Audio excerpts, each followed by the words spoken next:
Did Sirius ruin everything in the Order of the Phoenix? In my opinion, Harry and Sirius have one of the most unique and complicated relationships in the series.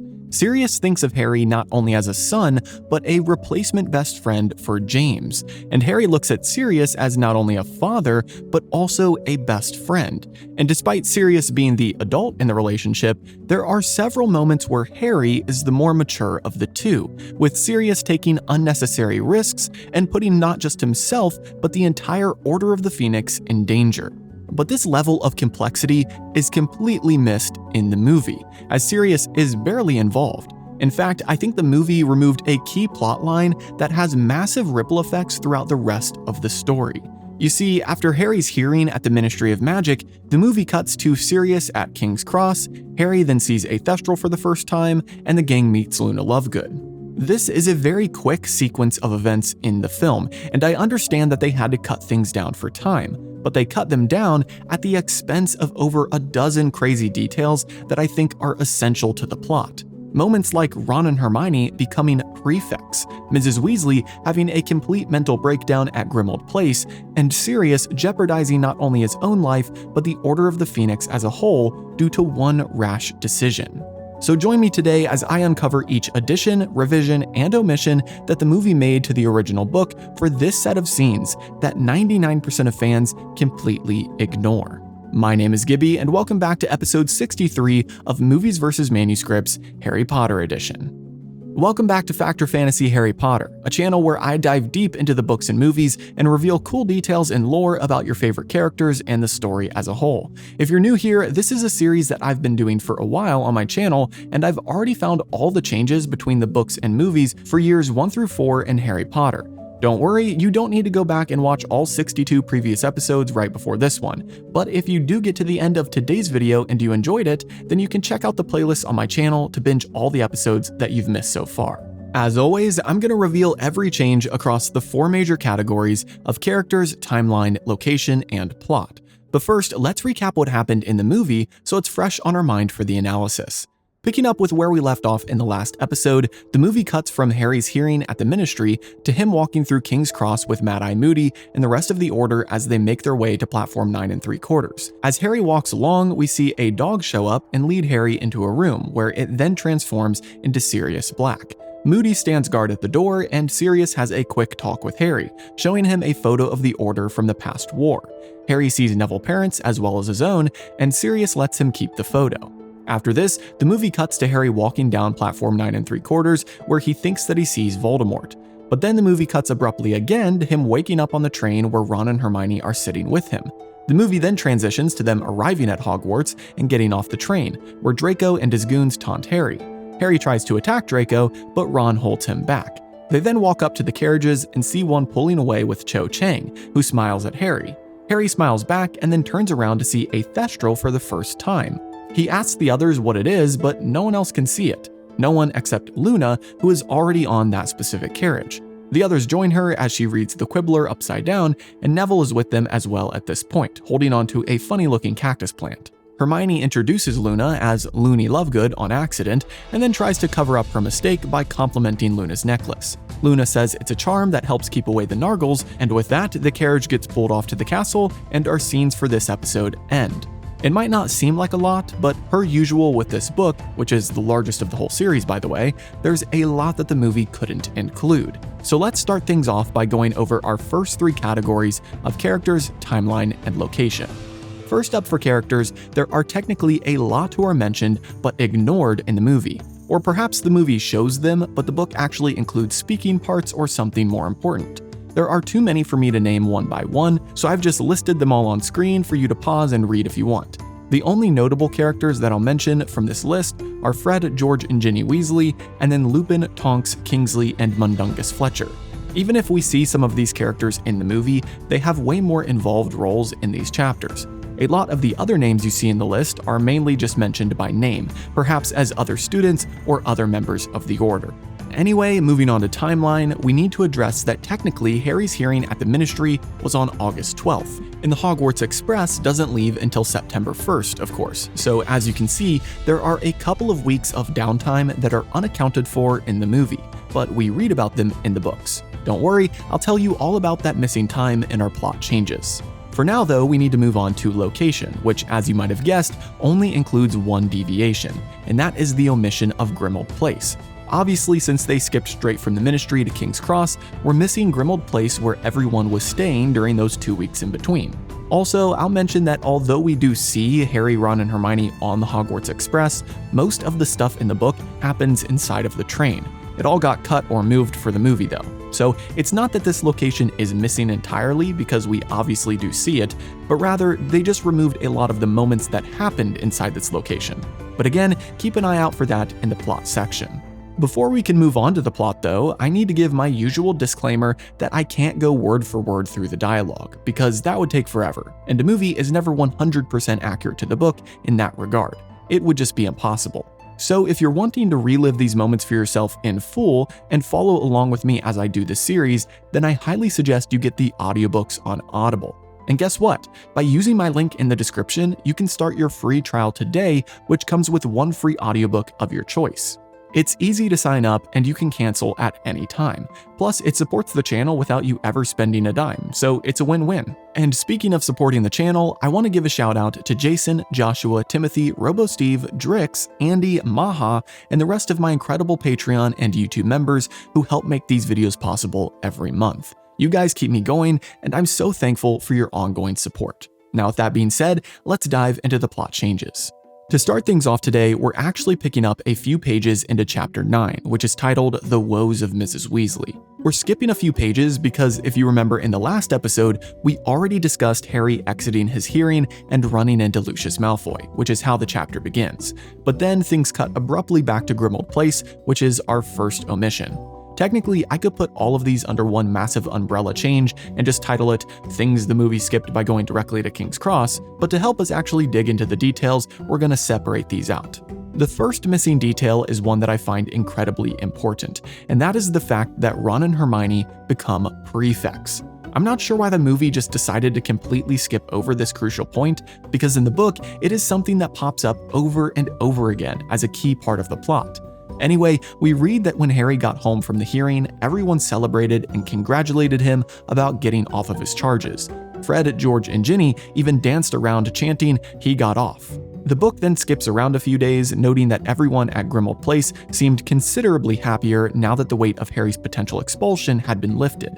Everyone except Sirius, that is, because he seemed grumpier than usual. Remember, if Harry had gotten expelled, Sirius thought there was a chance that Harry would come to live with him. So now that Harry is going back to Hogwarts, Sirius is depressed again.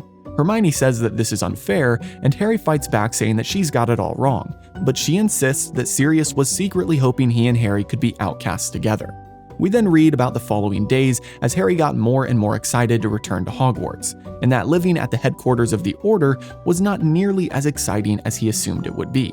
This was mainly because Mrs. Weasley kept the kids out of earshot of all of the important conversations. Finally, on the last day of their summer vacation, Ron came into the room bringing Harry's book list from Hogwarts.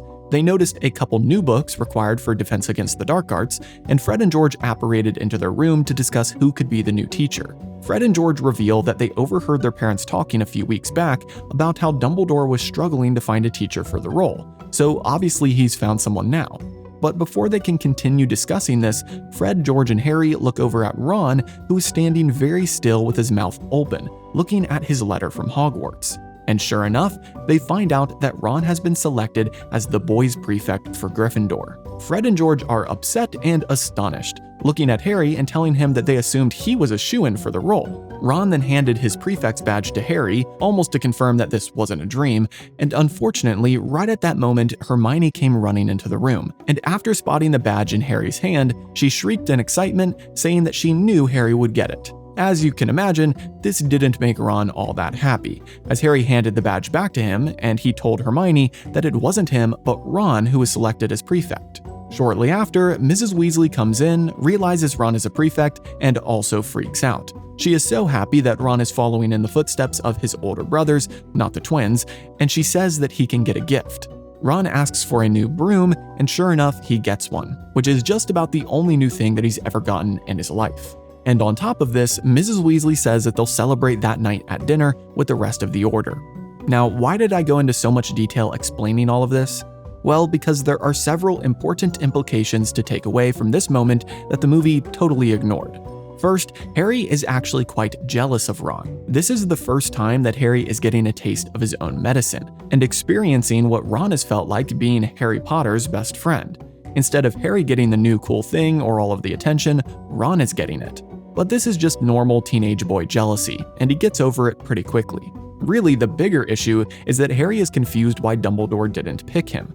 After all, Harry is way closer with Dumbledore than Ron has ever been, and this is coming right after Dumbledore completely ignored Harry at his hearing at the Ministry. So really, this jealousy stems from his resentment of Dumbledore at the moment, not anything about Ron in particular. But secondly, ignoring the fact that Ron and Hermione become prefects is kind of insane for the plot, because when I tell you that it is mentioned a lot, I mean a lot.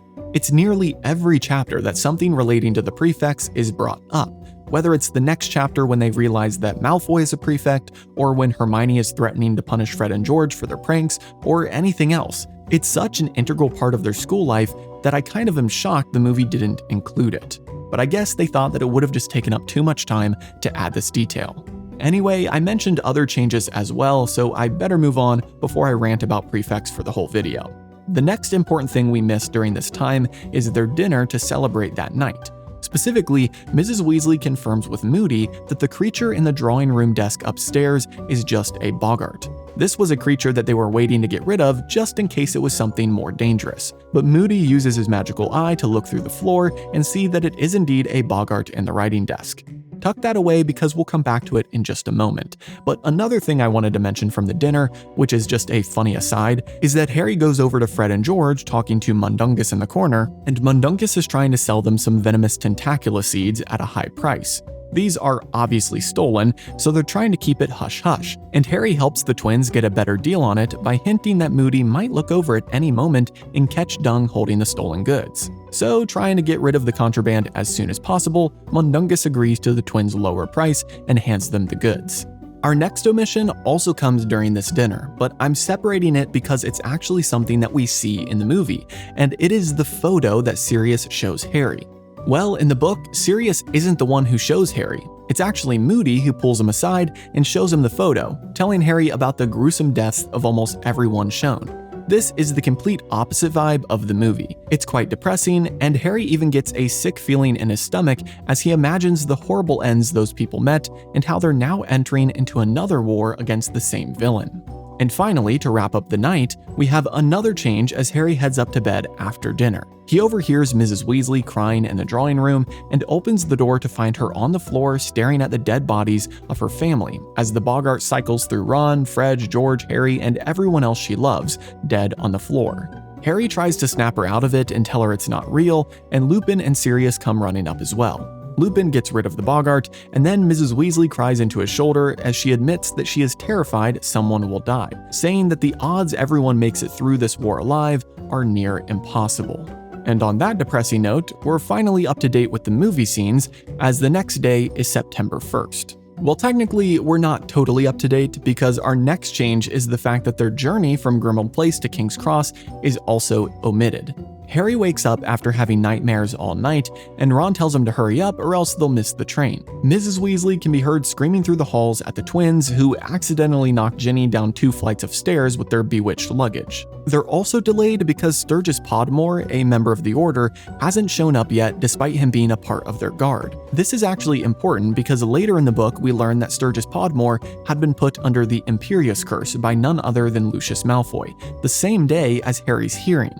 But anyway, since that day, he had not been showing up for any of his duties, but the Order doesn't know that he's been compromised yet. They set off without Podmore, and Mrs. Weasley yells at a large black dog who is trying to follow them, telling it that Dumbledore said no. This is, of course, Sirius in dog form, and he decides to tag along anyway, with Mrs. Weasley resigning and telling him that he can be accountable for whatever happens. The key here, though, is that in the book, he does not turn into a human and talk to Harry. He stays a dog the entire time and even goes on to platform 9 3/4 with them, which is a detail that the movie never shows. And this right here is the crucial mistake that I mentioned at the beginning of the video. However, we won't see the problem with this until later on when Harry runs into Draco Malfoy. For now, just remember that Dumbledore explicitly told Sirius not to go, but Sirius decided to go anyway. And you might be thinking, Gibby, that's no different than the movie. Sirius goes, and Moody says he'll compromise the mission. Well, this gets a whole lot bigger than that, because the movie removes the most central underlying narrative of this one mistake. Anyway though, before we get to Draco, we need to address a few more changes about their trip on the Hogwarts Express. And before we get on the Hogwarts Express, I just really quickly need to mention that Harry doesn't see or have a vision of Voldemort on platform 9 3/4. Next, the whole prefect thing gets brought up again, as after they get on the train, Hermione and Ron tell Harry that they actually have to go to the prefect's compartment for a bit and do their duties. This leaves Harry with Ginny, and then they meet up with Neville on the train. Next, they look for a compartment and eventually find one with a girl inside already, but it's the only one that'll fit all three of them. Neville is reluctant to go in because the girl inside weirds him out, but Ginny says it's fine and leads the way. She then introduces Harry and Neville to Luna Lovegood. That's right, they meet Luna on the train, not on a carriage. And that means they get a lot more time with her in the book than the movie shows. Which makes sense as this chapter is literally titled Luna Lovegood. For now though, Harry just notices her reading a magazine upside down, and can immediately tell that she's a little odd. But before more happens with Luna, we have a moment with Neville that never got shown. Although we see Neville holding a plant of some kind in the movie, the book tells us how Neville showed this plant to Harry in the compartment. Super excited about it, he tells Harry that it has a really cool defense mechanism and says that he wants to show Harry. He then pokes the plant with his wand and it explodes with goo of some kind all over their compartment. Unfortunately for Harry, Cho Chang and some of her friends come up right at that moment, as Cho was hoping to say hi to Harry. But she sees that he's a little preoccupied and covered in goo, and just says a quick hi and then moves on. Harry feels extremely embarrassed that Cho saw him like that and in the company of people like Neville and Luna, who aren't the most popular kids at school. Thankfully, Ginny is there to save the day and uses a charm to clean them all up. Shortly after this, Hermione and Ron join their compartment as they've done their prefect's duties and have some free time. Hermione explains that they're supposed to go around the train every once in a while to make sure that students are behaving, and Ron and her also tell Harry about who the other prefects are. Of course, Draco Malfoy and Pansy Parkinson got the job in the Slytherin house. They say that they already saw Draco abusing his power with some younger students, and Ron says that he's gonna catch Crabbe for something one of these days and make him do lines that say something like, "I must not look like a baboon's backside." At this joke, Luna Lovegood cracks up laughing, almost hysterically, and drops her Quibbler magazine on the floor. And remember how I mentioned the Quibbler magazine in the last episode when Harry was at the Ministry? Kingsley had handed one to Mr. Weasley to give Sirius as a joke. Well, Harry recognizes that this magazine Luna has is the same one that Kingsley gave Mr. Weasley. He asks if he can look at it, and Luna says yes, and Harry starts reading through all the ridiculous articles inside.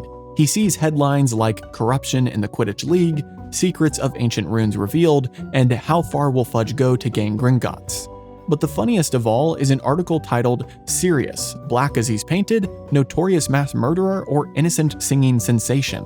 Harry goes on to read the article, which interviews a lady who claims that Sirius Black isn't a murderer at all, but a famous singer named Stubby Boardman. There's a lot more of these articles that I wish I could share now, but I'd encourage you to just read it for yourself, or listen to it on Audible. The point is, we can tell immediately that this magazine is complete garbage, which Hermione says the moment that she sees Harry reading it. Unfortunately, she didn't realize Luna's association with the magazine, as Luna quickly grabs back the magazine and informs them that her father is the editor. But anyway, we now must move on from these funny anecdotes that the movie removed and talk about our final omission of the episode, and the most important by far, as Draco and his goons open the door to Harry's compartment. Obviously coming to taunt them and show off his new prefect's badge, Draco tells Harry that he needs to have better manners now or else he'll get detention. This is short-lived though, as Hermione tells Draco to shut up, and then Malfoy says, "Well, just watch yourself, Potter, because I'll be dogging your footsteps in case you step out of line." And on that note, he turned around and left. But this choice of words was not lost on Harry or Hermione, who seemed to be the only ones in the compartment who noticed Draco's specific use of dogging. and they immediately realize that Sirius must have been spotted on platform 9 3/4. We don't know for sure in this moment, but I can confirm that yes, Draco saw Sirius and told his father, who then definitely told Voldemort. You see, Voldemort knew about Sirius at this point because Peter Pettigrew would have shared that Sirius was an animagus. They didn't know where Sirius was, but the very next day, an article in the Daily Prophet shares that the Ministry now believes Sirius to be in London. So why does this matter? Well, it continues one of the most important narratives in the book, and that is Sirius's isolation and desperate need to be involved. If you remember, we read earlier on in the book that Sirius hadn't been allowed outside yet to do anything for the Order. Well, now that Sirius has been recognized by Draco and confirmed to be in London, it made it impossible for him to ever get out of the house. The Death Eaters would be looking for him everywhere. It's after this that Dumbledore puts him on extreme lockdown, unable to be involved or do anything or go anywhere. And it's this isolation that directly plays into his mistreatment of Kreacher and his subsequent death later on. I also think that it helped confirm how close Harry and Sirius were. If Sirius was seeing Harry off to school, it showed Voldemort that he and Harry had a close relationship that he could later weaponize. And this narrative is continued throughout the entire book. We never really get to see it in the movie, but Sirius communicates with Harry on multiple occasions throughout the school year. And at one point, Harry even tries to tell him to not talk to him anymore because it's too risky. But Sirius gets upset, saying that Harry must not be as much like James as he thought, and that James would have enjoyed the risk. It's kind of hard to explain now without the full picture, and I'm sure we'll continue to unravel this as we go throughout the book for movies versus manuscripts, but by the end, you can trace back a clear plotline to this one decision that Sirius made to leave Grimmauld Place, against Dumbledore's orders, and accompany Harry to King's Cross where his cover is blown. And although there are many factors that contributed to the climax of the Order of the Phoenix, this is definitely one of them. And when you really zoom out, it shows that Sirius wasn't all that mature. Do I love the character? Yeah. But did he make some dumb decisions that led to his own demise? I think so. But now, enough of what I think. What do you think? Let me know in the comments below if you think that it was a mistake for the movie to remove this crucial detail. Also, be sure to like and subscribe if you enjoyed, and share this with a fellow Potterhead who would like these book-to-film comparisons. Also, check out the playlists on my channel to binge any episodes that you might have missed so far. Have a great week, and I'll see you in the next episode.